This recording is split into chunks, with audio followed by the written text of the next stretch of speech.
Highlights of the 2015 South African Rally Championship is proudly presented by the South African Rally Commission and its partners Toyota, Volkswagen, Ford, Sasol and Dunlop. Mud, dust, rocks, trees and sometimes even people are just some of the obstacles that South Africa's best gravel road racers have to face each time they climb behind the wheels of their multi-million rand rally machines. Oh yes, and there is also the stopwatch. This is the 2015 South African Rally Championship.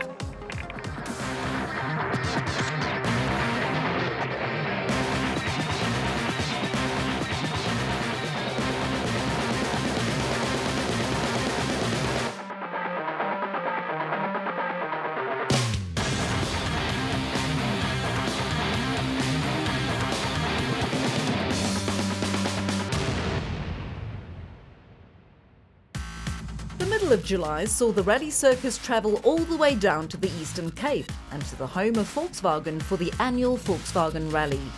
They say that a sponsor usually suffers from bad luck on its home event. It's something called the sponsor's curse, and on the Volkswagen it struck yet again. The Polos all suffered in one way or another, leaving it to the Fords and the Toyotas to fight for glory.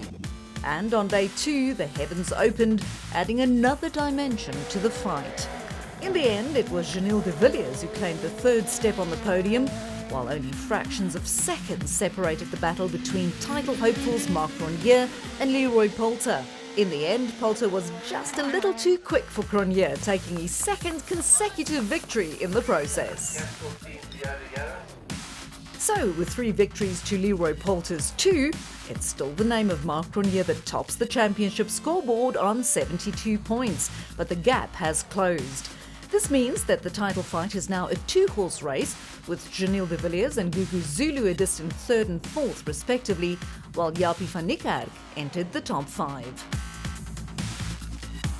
The city of Tshwane was to provide the backdrop for the next installment in this epic war, also known as Round 6 of the 8-round South African Rally Championship.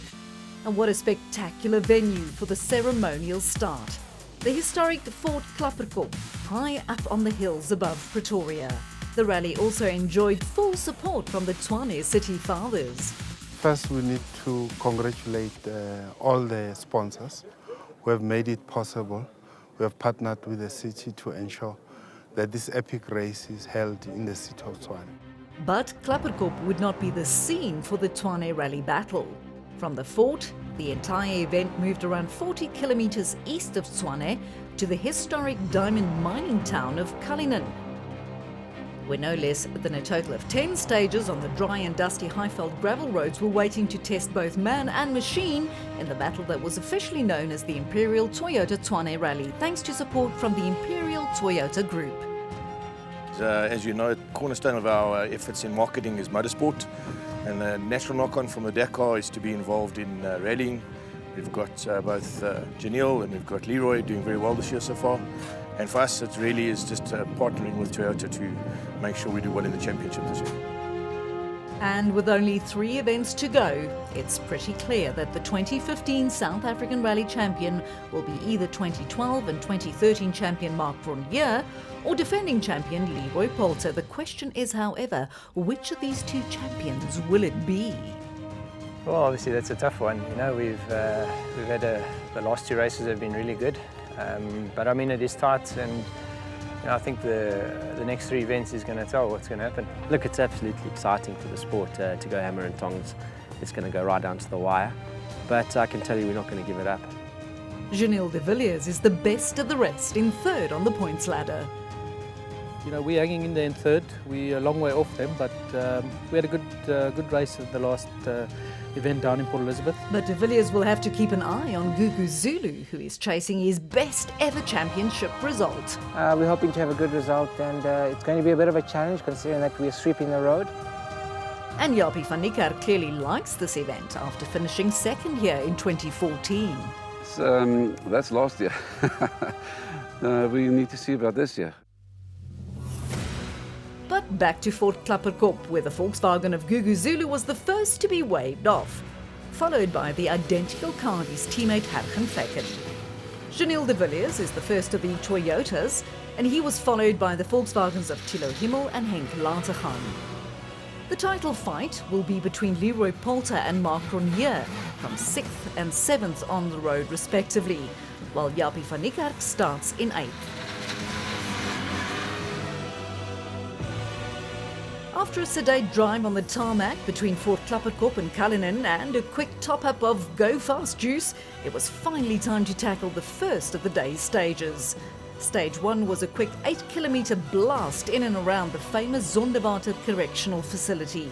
While at 16 kilometres, Stage 2 not only had double the amount of miles, but also double the amount of obstacles that drivers had to avoid. Inside the Gugu Zulu Volkswagen Sasol Racing Polo, navigator Hilton Offray counts down to 0 to get the Imperial Toyota Tshwane rally underway. The next car on the road, the Polo of Volkswagen teammates Herken Vecken and Pierre Aris. And this is Janil de Villiers and Carolyn Swan in the first Castrol Toyota Yaris. Up ahead, Zulu was nearing the end of the first stage and stops the clock on 5 minutes 31 seconds. Conditions are very slippery, it's a bit tricky, struggle for traction in the front end, so cars understeering all over the place. As Zulu was sweeping the road, everyone knew he'd lose time on day 1, and he did, as Vecken recorded a time of 5 minutes 29 seconds. Right, 7. 2 seconds wasn't much, but stage 1 was a short one. On the 16 kilometres of stage 2, Zulu found the going tough, trying to set the pace from the front. This time, the clock stopped on 9 minutes 42 seconds, while it took Vecken a full 9 seconds less to complete the same stage.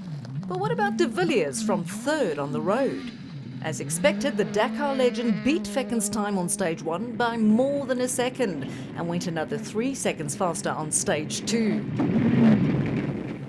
De Villiers was followed by another 2 Volkswagens. Firstly, the Volkswagen genuine parts version of Namibian Thilo Himmel and co-driver Armand de Tooy. And then the third of the factory Sasol Racing Polos driven by Henk Lateghan and Barry White. Young Himmel successfully completed both opening stages with times that placed him right in the mix.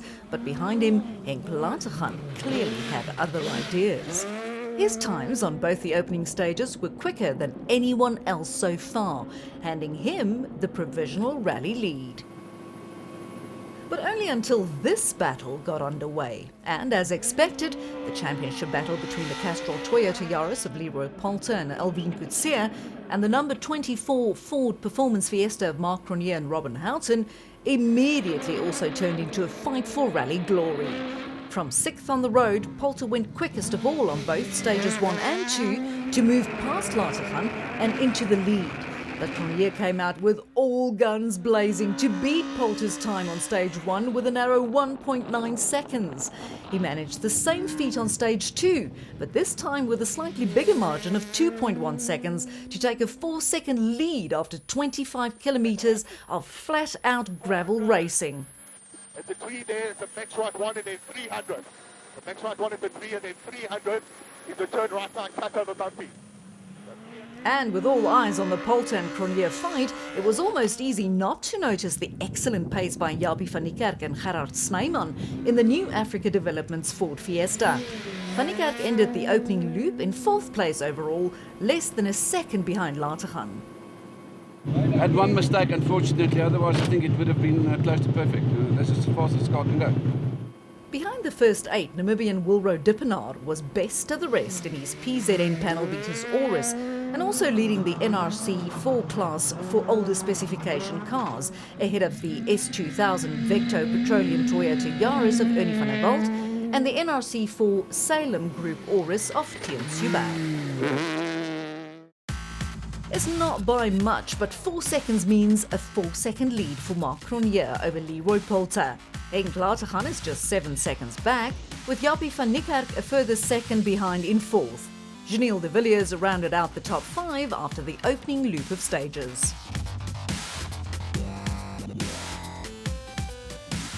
No need to spend too much time explaining the details of stages 3 and 4, as they were exactly the same 2 stages used as 1 and 2. So no more sweeping and no more guessing as to where the obstacles were. At the privateer end of the field, Tshwane returned for yet another outing in this Salem Group Toyota Auris. And ahead of Hubert was the Vector Petroleum Toyota Yaris of Ernie van der Walt and Greg Godridge. Van der Walt made the jump to the Premier S2000 class this year, and the youngster is improving with every outing. And the man setting the pace for older NRC4 cars was again Wilro Dippenaar and co-driver Kes Naidu. The PZN and North City panel beaters Auris moved up to a very credible 7th overall at the end of day one.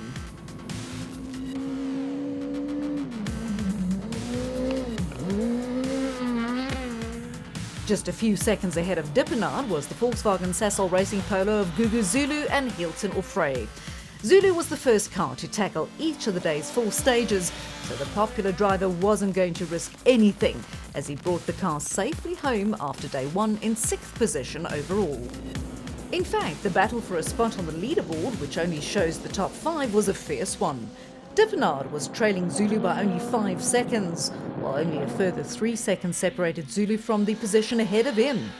The men in that position were Thilo Himmel and Armand de Tooy in the Volkswagen Genuine Parts Polo. The sun was setting over a dry and dusty Gauteng as we were nearing both the end of day one as well as the business end of the leaderboard.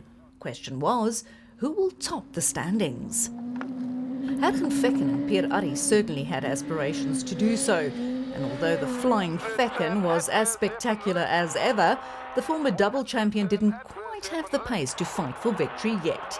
He ended the day in 4th position overall. Turn right 8 before.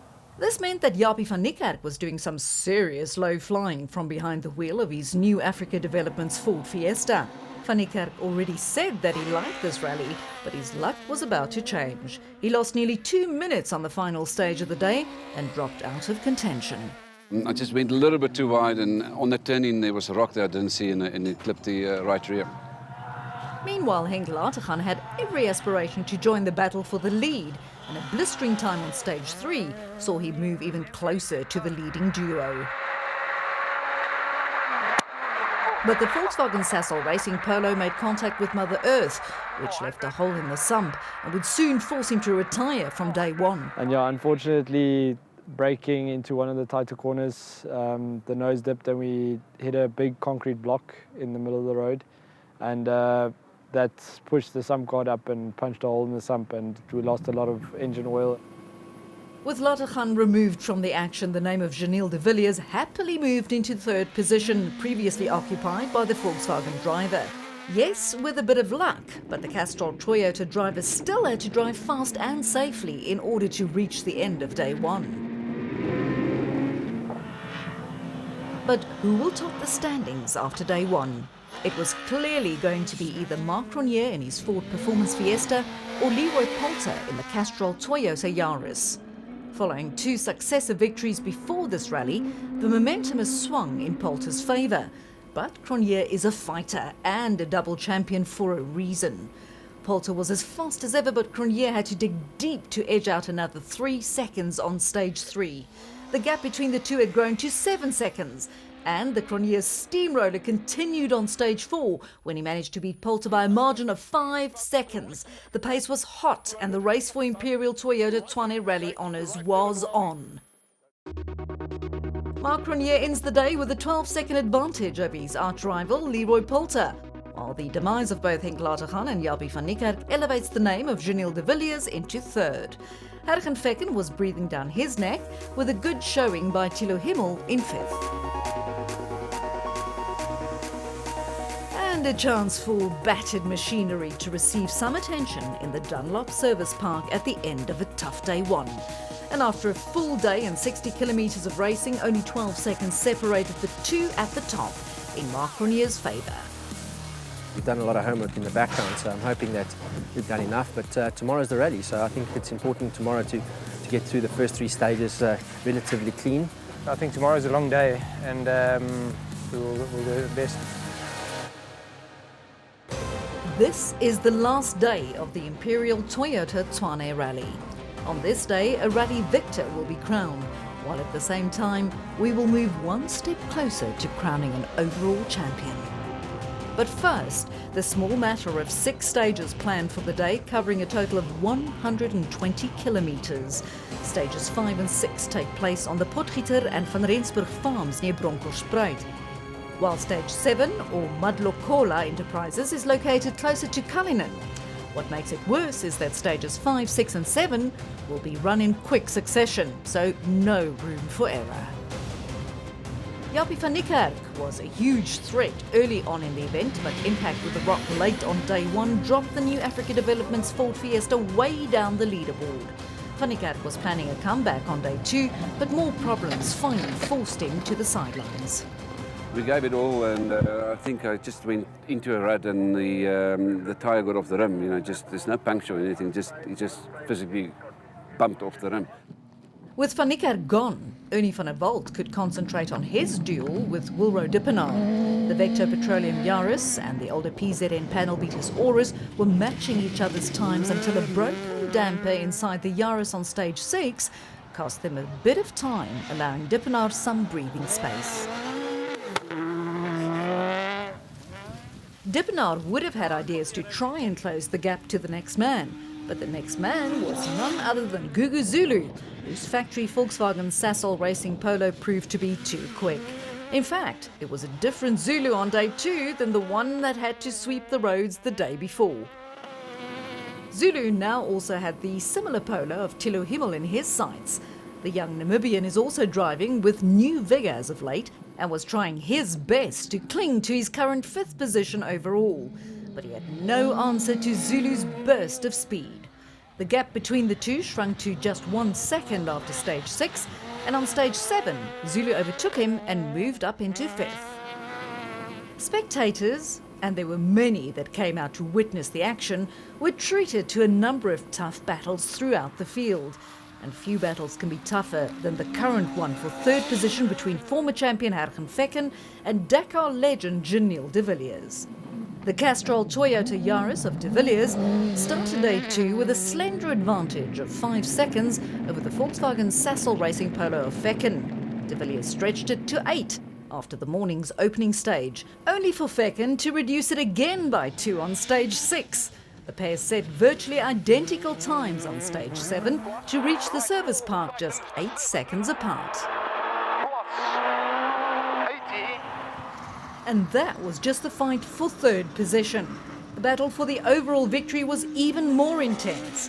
Marc Cronje dug deep on day 1 to edge out a 12-second advantage over Leroy Poulter for day 2, but the majority of those 12 seconds all but evaporated when the Castrol Toyota beat the Ford Performance Fiesta by a full 9 seconds on the day's opening stage. So off they went to stage 6, and this time it's Cronje who returned the favour by taking back the same 9 seconds. A puncture near the end of the stage didn't help Poulter's cause either, but the gap was back up to 12 seconds. And off to stage 7 they went, in what can only be described as a blow-by-blow confrontation. It was Cronje's turn to suffer from a puncture, handing a full 10 seconds back to Poulter. The new gap, just 2.3 seconds. Confirmation then of the ding-dong battle that was raging between Marc Cronje and Leroy Poulter, with just 2 seconds separating them at the top of the leaderboard. Janelle de Villiers was having his own battle with Hergen Vekken for 3rd, while Gugu Zulu's name appeared in 5th. Finally, time to take a quick break in the Dunlop Service Park after the mad rush that was the morning's first loop of stages. Vekken was in a tough fight with de Villiers for 3rd. Janelle is going very well today. We 8 seconds behind them, 3 stages to go, so there's only one way we need to push. It's a very exciting fight and a big fight, so let's see how it goes on the 2nd lap. But the toughest fight was the one at the top between Cronje and Poulter. Yeah, look, we knew it was going to be a fight. The next 3 stages is going to be a challenge. Well, it's going to be tough. I mean, we all know where we're going now, so it's going to be probably a really hard race. This was the final battlefield and the final chance to influence the outcome. Stages 8, 9 and 10, the exact same 3 stages as 5, 6 and 7.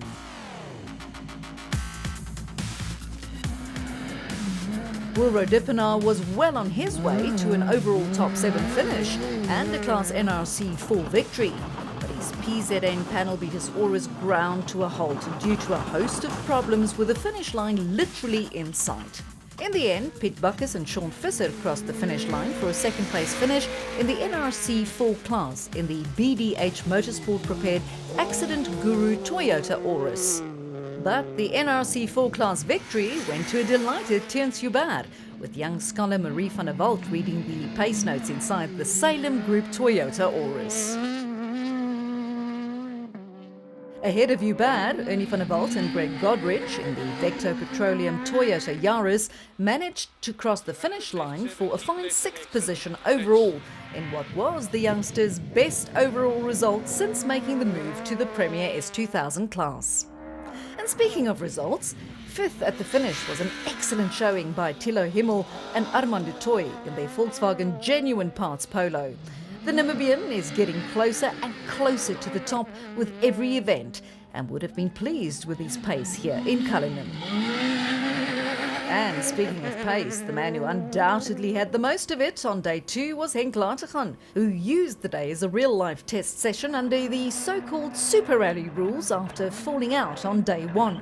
Lateghan said the fastest times are no less than 3 stages. In fact, had the rally only consisted of Saturday stages, he would have won the whole thing. But would have and could have are no more than swear words in the world of rallying. Lateghan's display of speed would have been very encouraging for the Volkswagen Sassel Racing squad, who enjoyed a good event with Gugu Zulu living up to his reputation as being both fast and consistent. The fastest brother in Africa also upped his pace on day 2 and reached the end in a fine 4th overall. This left us with just 2 more unanswered questions. Who would come out on top between Hergen Fekken and Janelle de Villiers? And the one on everyone's lips, who will spray the champagne from the top spot, Marc Cronier or Leroy Poulter? The gap between Hergen Fekken and Janelle de Villiers was just 8 seconds with 3 stages to go, but Fekken gave it his all to half it after stage 8. It was a battle of epic proportions, with de Villiers in turn responding to Fekken's challenge by going a mere 3 seconds quicker on the penultimate stage. So, with just 1 stage remaining, de Villiers had a slender advantage of just 6 seconds, so they both had everything to gain on the final stage. De Villiers crossed the flying finish in a time of 8 minutes and 56 seconds. What could Fekken do? 8 minutes and 56 seconds! De Villiers emerged as the winner of this particular battle. But that was not the battle for overall victory, as with just 3 stages remaining, Marc Cronier held a slender advantage of just 2.3 seconds over Leroy Poulter.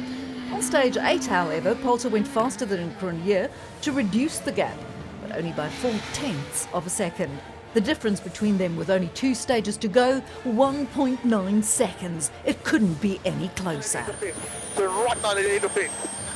This was double champion Marc Cronier in full flight on the penultimate stage 9, but he slowed down. In fact, him and Robin Houghton came to a grinding halt and opened their doors to attend to the stricken Fiesta. Yeah, unfortunately it did. Yeah, we had a problem in the second last stage and we're quite not sure what actually happened. But the bottom line is we were pushing hard. We have to regroup and let's go to Cape Town. In a battle as close and as epic as this one, split seconds could mean the difference between winning and losing, let alone full seconds or even minutes, and it was all over. Leroy Poulter and Elvin Coetzee crossed the finish line of the final stage to claim Imperial Toyota Tshwane Rally honours. With Marc Cronier falling by the wayside, Leroy Poulter's winning margin turned out to be a comfortable 29 seconds. The fight between Janelle de Villiers and Hergen Fekken turned out to be for 2nd position, while the Volkswagens of Gugu Zulu and Thilo Himmel completed the standings. It was a close affair, and although he lost out by a few seconds, Hergen Fekken was glad to be back on the podium. But in the end, it was a good day. Good to be back on the podium. And another chance to spray champagne for Janelle de Villiers, this time from the 2nd step. It worked out well for us, but it was a great fight and a great rally for us. And yeah, nice to have Toyota 1 and 2. And a third victory in succession for Leroy Poulter, who knew very well what a tough fight it was with Mark Cronje. But today really went our way, and you know, unfortunate for Mark that he got a puncture or broke something on the left front, and we managed to win. Just 2 rounds remain. From a dry and dusty Gauteng, we head down to the fairest Cape for the annual Toyota Cape Dealer Rally. As always, the Toyota Cape Dealer Rally will cater for spectators in and around the Killarney racetrack, but the real battle will be fought on the fast gravel roads of the Swartland near Malmesbury. See you there on the 18th and 19th of September. And don't forget to tune in next week to witness the action and drama from the Super 1600 class at the Imperial Toyota Tshwane Rally.